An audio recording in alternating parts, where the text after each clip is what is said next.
Digong, anong klaseng kalokohan na naman yung mga pinagsasasabi mo?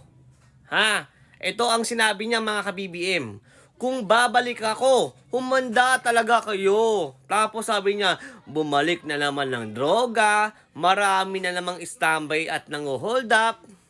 Kahit nung presidente ka, maraming droga at maraming nang-hold up. Huwag mong sisihin kay President Bongbong Marcos ang lahat ng mga nangyayari. Dahil nung panahon mo, ganyan din. Hindi mo nga naubos lahat ng mga adik 'Di ba? Ano ba yung mga pinapatumba mo? Ha? Mga inosente, walang kinalaman. Wala kang nahuling mga sindikato na matataas or mga big boss 'Di ba? Yung puro namamatay nung kapanahunan mo, ha? Puro mga inosente. Mga inosenteng tao, walang kinalaman. Tapos, nasaan ang pangako mong 7 pesos na bigas na pinangako mo?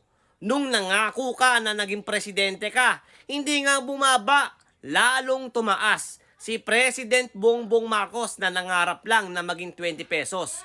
Pero ikaw nangako. Nasaan ang 7 pesos sa bigas? Wala. Tapos pakanta-kanta ka pa dati ng lupang hinirang.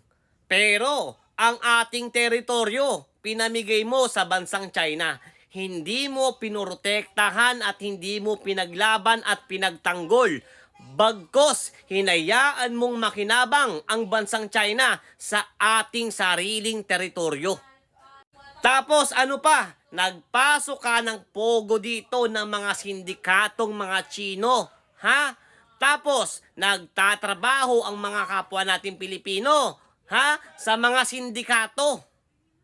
Tapos yung mga taga-China na bossing-bossing sa pogo ay may mga kaso pala sa bansang China sa sariling bansa nila. Lalo na si Alice Guo. Huwag niyong sabihin na wala kayong kinalaman dyan. Alam niyo yan. Tapos yung isang pastor na nang abuso ng babae or batang babae sa ibang bansa, pinagtatanggol nyo. Ha? Nasaan ang puso nyo? Batang paslit, minolestya. Tapos ipagtatanggol nyo pa rin yung taong pastor na to?